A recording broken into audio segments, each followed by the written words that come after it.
Sixxie plays worldwide.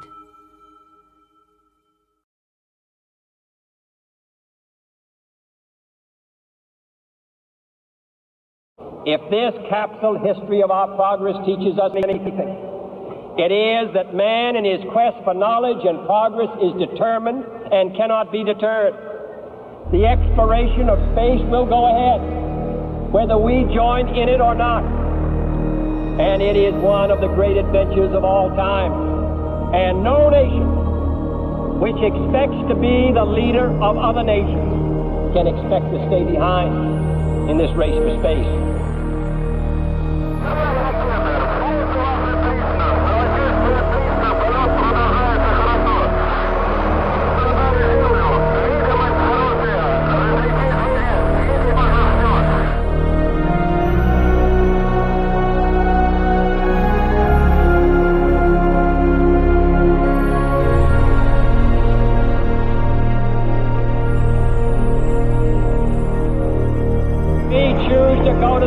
In this decade and do the other things, not because they are easy, but because they are hard.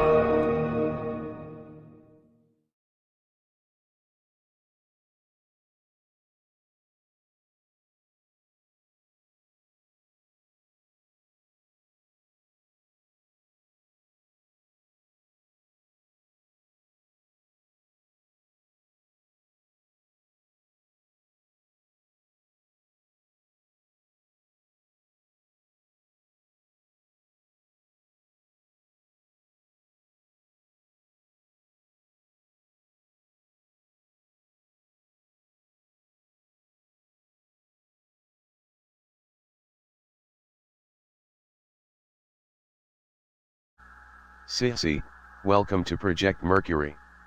My name is Patrick and I will be your instructor here at the Academy.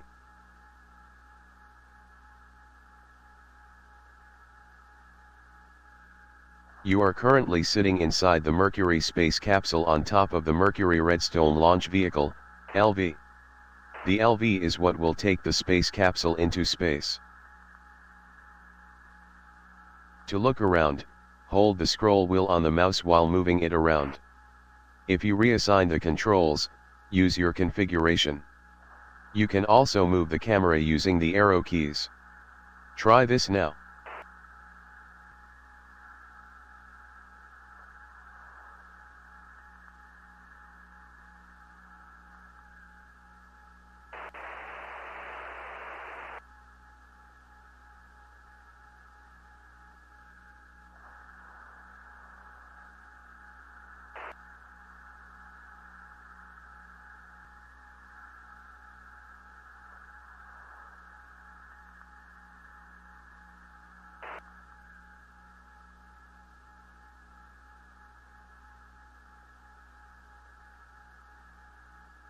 The capsule is divided into a few sections on the dashboard with a given color to easily know where to look.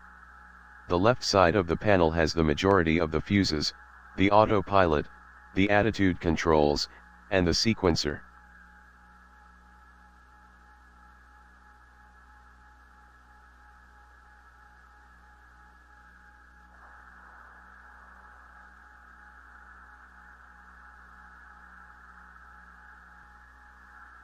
The center contains the essential gauges, attitude information, the Earth path indicator, clocks and timers, and the periscope, a device used for manual attitude reference and navigation. On the right we have the radio controls, the environmental control system, ECS, the electrical power system, EPS, warning lights with audio switches and some other fuses, as well as the temperature settings.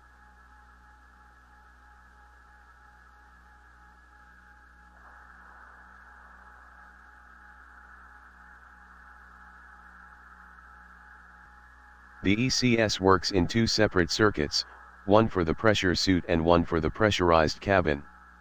Even though the cabin is designed to sustain life for a few days, the pressure suit is your primary life support and will give you oxygen if the cabin leaks or is depressurized.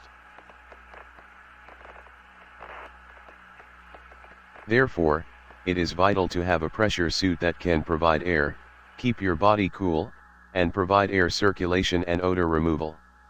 The ECS comes with 2 fans for the suit, number 1 is primary and number 2 is backup. Let's ensure the primary fan works.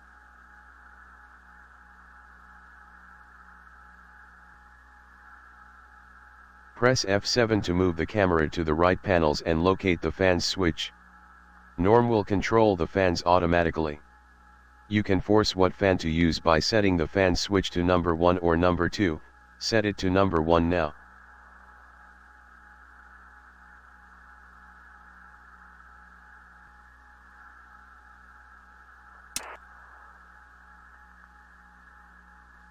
Each supported spacecraft has a few predefined camera locations to easier maneuver around in the cockpit.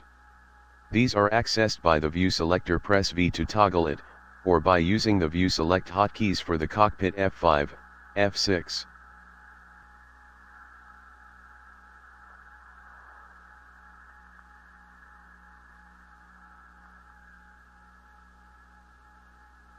The rocket's pyrotechnics, pyro, are armed by a squib switch. When armed, the isolated battery can power and trigger them.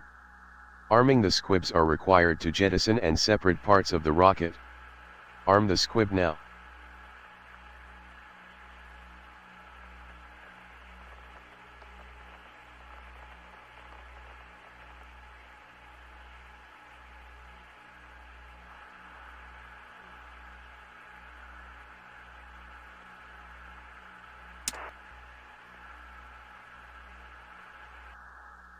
The only pyro system that's not armed by the squib switch is the auto retro jettison switch.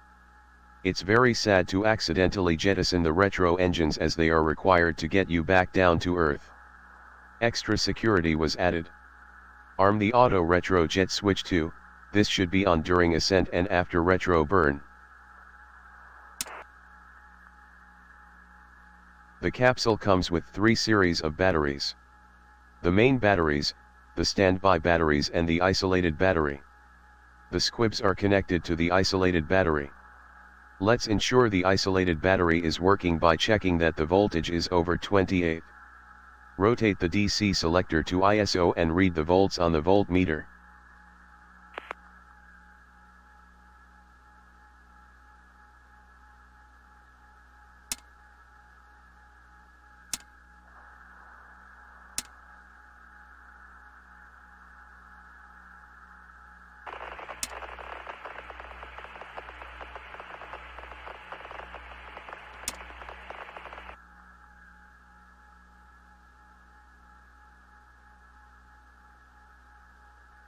Next to the attitude panel there is a time 0 button.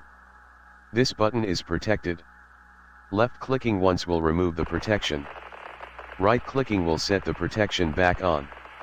Before launch, this protection should be removed, so you can activate time 0 quickly if the timer does not automatically start after launch.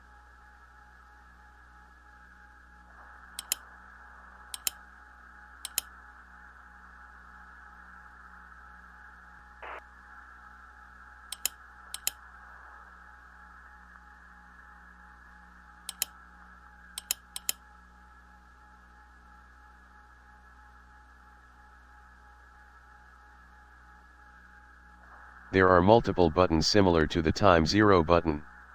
Each are protected. Keep in mind that triggering them will lead to an irreversible action.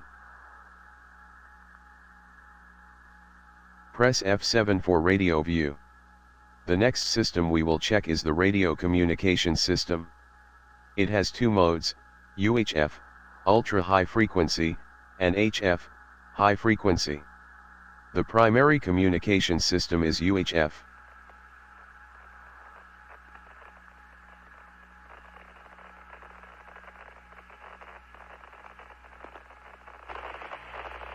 You can switch between them using the transmit switch. Verify that transmit is set to UHF.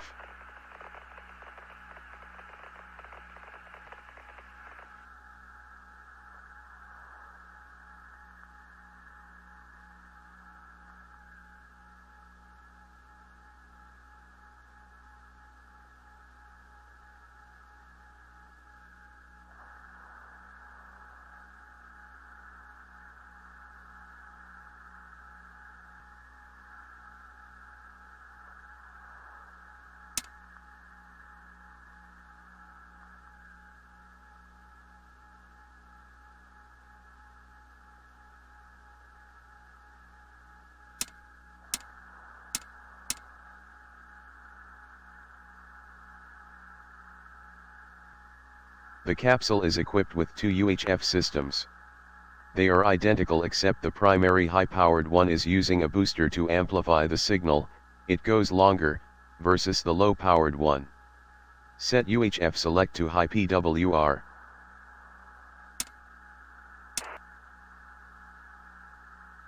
Tap C to open the radio command menu.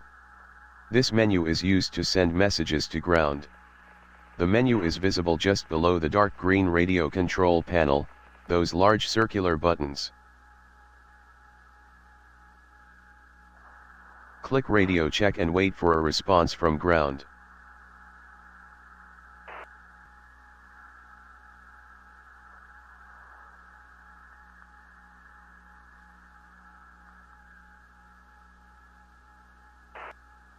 Sixxie, we read you 5x5 on UHF. Sixxie, we read you 5x5 on UHF.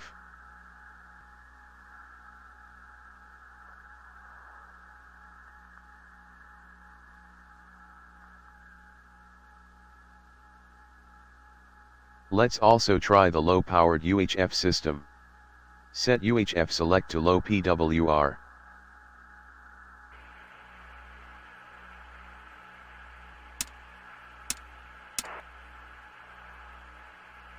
Click radio check and wait for a response from ground.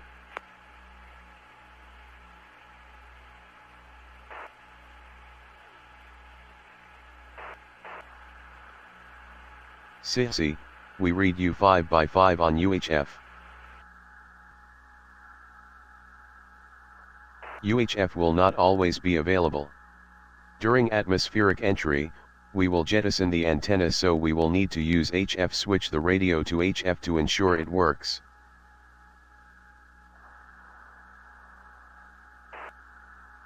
Click radio check and wait for a response from ground.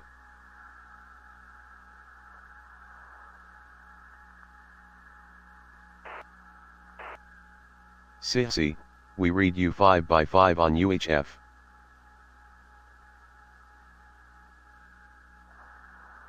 Press M to view the mission scratchpad. This can be used to check mission details, map, radio transcript, and even write your own custom notes. It also has many checklists that you can follow. There are a lot of systems to learn and understand, and today we just scratched the surface. Don't worry if you don't yet understand the reason behind the switches we fiddled with today.